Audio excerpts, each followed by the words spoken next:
Saya tengok ni. Betul? Ya. Tiga. Hold up.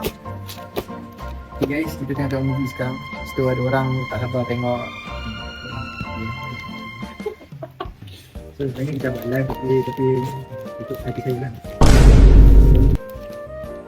Sebenarnya Kenapa nangis? Ngantuk. Okay, kita beli blind box juga dia guys. Lepas tu aku record tu tak post pun. Budak ni yang beli. Budak ni racun. Dia beli dua. Kopeng. Lepas tu dia buka air. Budak ni suka. Aku beli.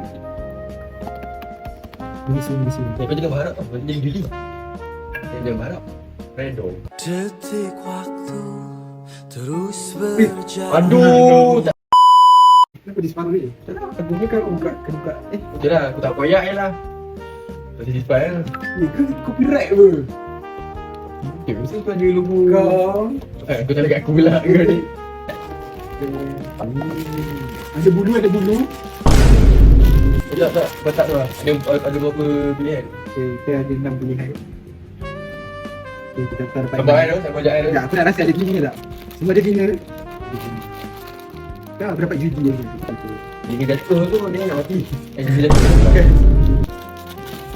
So, Kita mati, dia mati. macam mana nak buka? Kau tak mati kan dia? Ya. Ha. Sebelum kita tutup mata. Kau predik tu. Predik. Okay, aku predik lah. Aku predik official judi. Yang pink. Ni judi biasa. Predik biasa. Okay. Kau? Rasa lah. Oh, okay. Aku rasa tengah ni. Sama ada yang biasa. Aku rasa yang biasa. Aku sini lah. Aku rasa yang biasa. Tak. Kau tutup mata. Sebab dia tak ada kepala atas tu. Dia tak ada. Jadi dia ada kan? Bunggu. Okay guys, kalau korang tak tahu kan, dia orang ada predik ni kan. Okay, dia ada bumbu atas ni. Saya pegang plastik ni tak rasa. Saya rasa ni. Saya buka. Koyak dia. Aduh. Tutup lah mata. Tutup dia. Tak penting kan? Aku ada gigi lah. Tutup. Saya tengok ni. Betul? Ya. Tiga.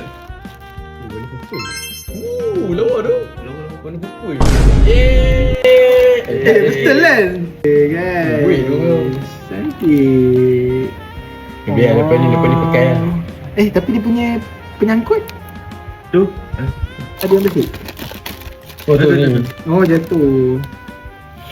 Habis lah pakai beg ni. Oh, pakai kat beg.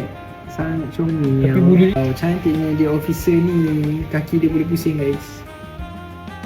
Ni first time ni. Yang ni first blind box saya beli sebab budak ni